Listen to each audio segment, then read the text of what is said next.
We came in this morning. I flew into Abuja this morning. Israel had flown in yesterday to honor the invitation extended to him by the Nigerian police, the Force Criminal Intelligence and Investigation Department,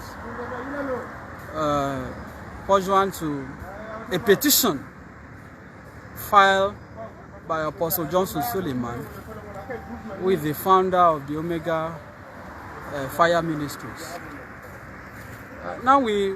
I came in with my clients, and I said we got in here past 10. If you look at the time, this is some minutes past 7.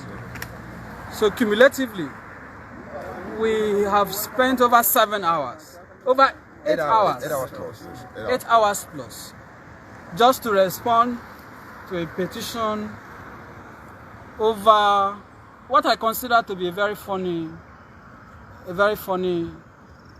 allegation made by Suleiman, because he had alleged that he commanded angels to send miracle alerts or miracle money to some persons in Auchi in Edo State, and of course Atlanta, Georgia in the United States. My client Israel came out, disavowed, debunked, and of course challenged the credibility and the veracity of those claims, which for us remains outlandish, remains false, irresponsible, and incapable of being proved, clearly unsubstantiated. So we came here. It took even several hours for the police to take a statement. There were a lot of arguments, back and forth, altercations at some point, and instances where I felt these had gone beyond voluntary statement. This was about trying to force somebody to implicate himself. Of course, we refused to be intimidated. So that also led to a series of things that I may not want to say here. Now, after all said and done, we met with the ACP, Assistant Commissioner of Police, YY Abubakar, who had signed the invitation letter. And he expressed his opinion about the case, which I disagree with, but I respect his opinion, because as I said, that is his opinion. Whether Israel has committed an offense or not will be for the court to determine. Interestingly, I also met the lawyer, a learned friend, who is the lawyer to Apostle Suleiman. He also came around today, and he engaged me in a conversation. I don't want to disclose the details. After we had finished all that marathon hours of discussion, I had expected that the police, given that Israel came voluntarily, will release him and ask him to come back, because he honored the invitation. If you are inviting somebody for purpose of interrogation, the moment you say you cannot go except you produce a shorty, what that implies in law is that you have converted the police invitation to arrest. The moment a suspect can no longer live at his own will, by his own volition, that is no longer within the realm of invitation. That is now an arrest. So the implication is that Israel Balogun has been arrested by the police. He's currently in their cell. He's not coming out, obviously, tonight because of what looks like very stringent and difficult bail conditions. They requested for 2 shorties. They said one has to be a level 14 civil servant who should present either his letter of last promotion or a letter of introduction. Of course, we brought a level 13 and we appealed to them, and they agreed to take the person. But somehow, because of the time, we couldn't get the original copy of his letter of last promotion. But we presented the photocopy, and even his ID card, he was willing to drop them, a federal civil servant.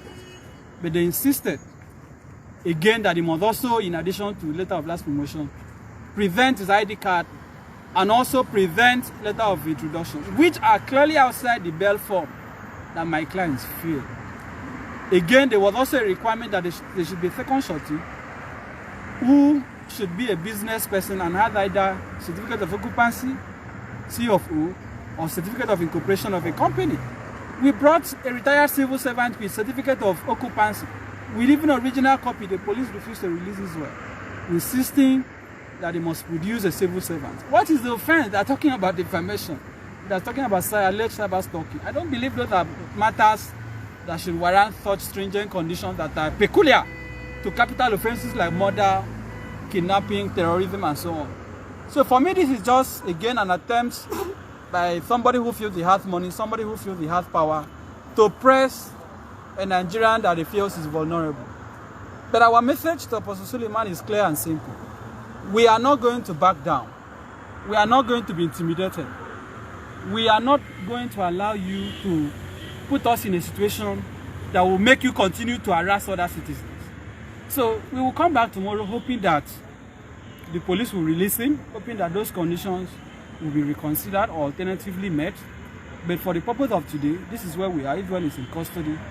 And we hope that the police as an institution will also think about the dent, the damage that this singular case will do to the police as an institution and to Nigeria as a country. Because what can be more scandalous? What can be more embarrassing to a country than for a citizen to be detained because he said that angels cannot send money to people's accounts? Simple.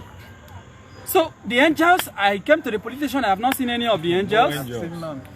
No angels. I haven't seen any of those who received the alert. We are still waiting for the angels to show up. Yes. Because Suleiman must produce those angels. Yes. On no account will we relinquish on that demand. Yes. He has to produce those angels. Those persons will come. We will subpoena their banks to see their statements so that we will know from which bank of heaven these monies came from. This is the kind of madness that we see in this country. And because impunity has taken over the fabric of Nigeria, people like Suleiman continue to use the police to hunt private citizens. Nobody will be intimidated. Nobody will be coerced into silence. Yes. So let the Inspector General of Police save the Nigerian police from this embarrassment.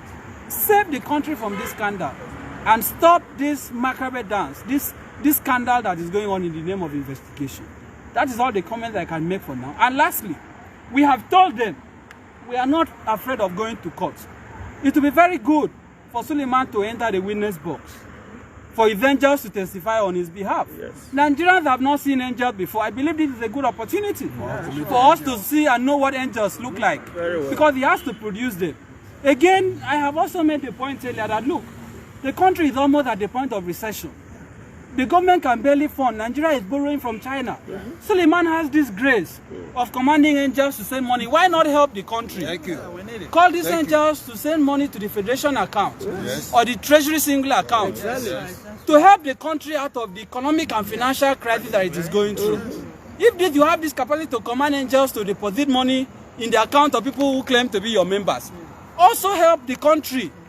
So the president should send the Minister of Finance to lead a delegation to meet Suleiman for him to call his angels to send money to help the country. I believe that will be in the interest of, until he does that, we are waiting for him to have his day in court. Because for me, it is not Israel Balogun who will be on trial. It is Apostle Suleiman and every clergy or pastor in this country that has abused the trust of the Nigerian people that will be on trial. Yes. It is Suleiman who will answer for his statements and comments. It is Suleiman who will have the burden and the onus of proof of substantiating the allegations that he made.